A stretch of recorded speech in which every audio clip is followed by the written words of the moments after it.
नमस्कार, between the lines with Niranjan में आपका स्वागत है। आज हम बात करेंगे पवन खेड़ा, जो कांग्रेस के मीडिया विंग के हेड हैं, उनकी और उनका जो दो जगह पे जंगपुरा में और नई दिल्ली 2 असेंबली सीट हैं, वो दोनों जगह पे उनका मतदाता सूची में नाम है। ये खुलासा हुआ है। इस पे जो जनप्रतिनिधित्व कानून है, आरपी एक्ट है, वो क्या कहता है, चुनाव आयोग कितना सख्त है, कितनी सजा हो सकती है पवन खेड़ा को, पवन खेड़ा ने जो सफाई दी है उस सफाई के क्या मायने हैं, चुनाव आयोग जो नोटिस जारी किया है उस नोटिस के क्या मायने हैं और आगे प्रक्रिया क्या होगी,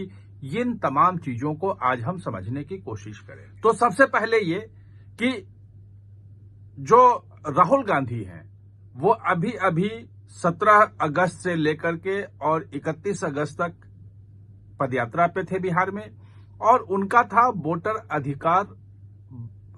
बचाने का, कि वोटर का अधिकार है वो बचाओ, इस नाम से वो पदयात्रा निकाल रहे थे और एसआईआर के खिलाफ निकाल रहे थे। इसके पहले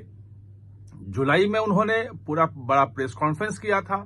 और प्रेस कॉन्फ्रेंस करके बताया था कि कैसे वोटों की चोरी हो रही है, आरोप लगा रहे हैं। कांग्रेस के जितने नेता देखेंगे आप, वो जो चैनल पे बैठे होते हैं, चाहे वो सुप्रिया श्रीनेत्र हो या बाकी लोग भी हों, वो होते हैं वोट चोर गद्दी छोड़, मतलब वो सीधे सीधे प्रधानमंत्री पे आरोप लगाते हैं कि जो भाजपा को सत्ता मिली है वो वोट चोरी के कारण मिली है, वरना वो हार जाते। महाराष्ट्र में भी उठा रहे हैं सवाल, कर्नाटक में उठा रहे हैं सवाल, और बिहार में भी कह रहे हैं कि एसआईआर जो है वो वोट चोरी का एक हिस्सा है। इसमें भाजपा ने एक आज बड़ा हमला किया है। अमित मालवीय ने सबसे पहले ट्वीट करके जानकारी दी, पोस्ट पे उन्होंने एक्स पे पोस्ट किया, और उसमें दोनों मतदाता सूची जो जंगपुरा का है और नई दिल्ली विधानसभा का है। नई दिल्ली विधानसभा जो है वो अगर देखेंगे कंस्टिट्यूंसी लोकसभा की, तो नई दिल्ली लोकसभा कंस्टिट्यूंसी में आता है, और जंगपुरा का जो विधानसभा है वो पूर्वी दिल्ली की जो लोकसभा है उस कंस्टिट्यूंसी में आता है। यानी कि 2 लोकसभाओं में उनका वोट है और 2 विधानसभाओं में उनका वोट है। कितने में वोट दिया उन्होंने एक्चुअल में ये अभी क्लियर नहीं है, लेकिन ये खुलासा किया, और पूरा उनका इपिक नंबर, फादर नेम, घर का एड्रेस, बाकी सब इपिक नंबर 2 है क्योंकि 2 जगह पे उनका नाम है, पिता का नाम, घर का एड्रेस सब वैसे ही है। तो ये जो पूरा मामला जब खुलासा हुआ, उसके बाद भाजपा ने अपने मुख्यालय में इसका पूरा प्रेस कॉन्फ्रेंस किया और आरोप लगाया, पूरा का पूरा जो राहुल गांधी का जो कैंपेन है वोट चोरी के खिलाफ, उस कैंपेन पे सवाल उठाया और कहा कि दरअसल वोट चोरी जो है वो कांग्रेस कर रही है, और पवन खेड़ा का 2 जगह से नाम होना ये उसका जो है वो प्रमाण है। इसके बाद पवन खेड़ा का भी आ गया की सफाई आई, और उन्होंने कहा कि भाई मैंने तो अपना नाम हटाने के लिए एप्लीकेशन डाल दिया था, तो अगर मेरा नाम 2 जगह है तो मेरी गलती नहीं है, ये गलती चुनाव आयोग की है। ये बात तो लगा कि भाई वैलिड है, लेकिन जब चुनाव आयोग से जब जानकारी मांगी गई कि भाई ये 2 जगह से अगर उन्होंने नाम दिया है तो ये कैसे हो गया, ये बड़ा टेक्निकल सा मामला है जिसको आपको समझना पड़ेगा। वो चुनाव आयोग का कहना है कि वोटर लिस्ट में नाम डालने के लिए 2 तरीके हैं। एक तो आप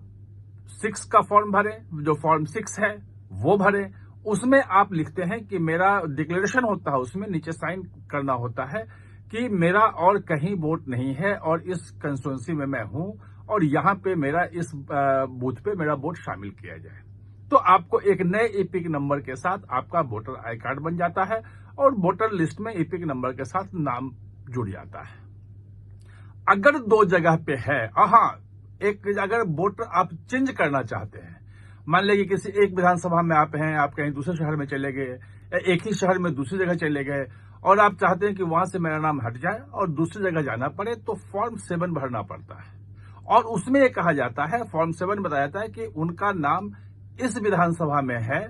ये इपिक नंबर है, अब वहां से नाम हटा करके वो दूसरी विधानसभा में चाहते हैं कि वहां उनका नाम आए, और यहां पे उनका एड्रेस है तो उनके घर के बगल का जो बूथ होता है वहां पे उनका नाम जुड़ जाता है। तो चुनाव आयोग में जब मेरी बात हुई तो उनका कहना था कि अगर उन्होंने फॉर्म 7 भरा होता तो एक जगह से नाम कट जाता और नई जगह पे नाम जुड़ जाता। चूंकि दोनों जगह नाम है और डिक्लेरेशन उन्होंने दिया है कि मेरा पहले कहीं नाम नहीं है और मैं यहां भर रहा हूं, तभी उनका नया एपिक नंबर बना और नया नाम जुड़ा। ये एक गंभीर मामला है, एक गंभीर मामला है और इस मामले में सजा का भी प्राविधान है। जो चुनाव आयोग से मेरी बात हुई, चुनाव आयोग ने कहा कि जो दिल्ली के जो मुख्य चुनाव अधिकारी हैं उन्होंने नोटिस जारी कर दिया है और इस पे सफाई मांगी है। जो पहली प्रक्रिया, पहला स्टेप जो होता है कि भाई नोटिस जारी करो और सफाई मांगो, सफाई देंगे। अगर वो सफाई नहीं दे पाए और जब फॉर्म निकाला गया और लगा कि उन्होंने हस्ताक्षर करके खुद अपना साइन करके और फॉर्म 6 के तहत 2 जगह किया है, तब अगला स्टेप होगा। अगर ये पाया गया कि हाँ इन्होंने जानबूझकर के दोनों जगह से नाम भरवाया है, जो अधिकारी कह रहे हैं कि फॉर्म 6 अगर आपने साइन करके दिया है तो वो जानबूझ के आपने किया है, क्योंकि आप डिक्लेरेशन आपने किया है कि पहले कहीं आपका नाम नहीं है। ऐसी स्थिति में पुलिस में एफआईआर दर्ज होगी और वो जो एफआईआर होगी वो होगी आरपी एक्ट सेक्शन 31 के तहत। वो सेक्शन 31 कहता है कि आपने अगर जानबूझ करके गलत जानकारी दी है अपने फॉर्म भरने में तो ये आपकी गलती है और उस गलती के लिए सजा भी हो सकती है या जुर्माना हो सकता है या सजा के साथ साथ जुर्माना दोनों हो सकता है। यह बिल्कुल क्लियर कट उसमें लिखा हुआ है। अब सवाल यह है कि जो जुर्माना है वो जुर्माने की राशि उसमें नहीं लिखी गई है। वो कोर्ट तय करेगा कि जुर्माना कितना लगाएं, 5,000 लगाएं, 10,000 लगाएं, 500 लगाएं, जो भी है वो जुर्माने की राशि वो तय करेगा। लेकिन जो सजा की है वो सजा जो है वो 1 साल तक की सजा हो सकती है। आरपी एक्ट में क्लियर है कि आपने अगर गलत जानकारी दी है तो आपको 1 साल की सजा हो सकती है। यानी कि इस मामले में पवन खेरा अगर दोषी पाए जाते हैं,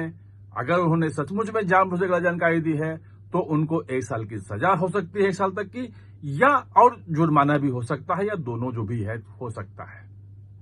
और ये तो जो होगा वो पवन खेरा के साथ होगा, लेकिन पूरा का पूरा जो आंदोलन है वोट चोरी का और पूरा जो मुहिम चला रहे हैं राहुल गांधी,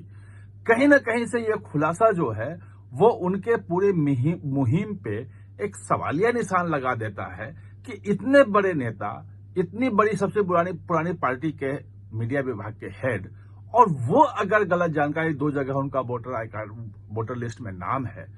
और उनको पता ही नहीं है, जबकि फॉर्म उन्होंने खुद भरा था। और दिल्ली के सीएम जब शीला दीक्षित थी तो 15 साल तक उनके जो है वो प्राइवेट सेक्रेटरी थे, ये उनके साथ थे। तो ऐसे में मतलब इतना बड़ा नेता, इतने महत्वपूर्ण पद पर रहते हुए अगर आपका नाम 2 जगह पे है तो ये गंभीर मामला है और चुनाव आयोग इसको बहुत गंभीरता से ले रहा है। आप हमारे साथ चर्चा में जुड़े, इसके लिए बहुत बहुत धन्यवाद। और हाँ, चैनल को सब्सक्राइब करना न भूलें, इसका बेल आइकन दबाएं ताकि नया वीडियो कोई भी आए तो उसका नोटिफिकेशन समय पे आपको मिल जाए।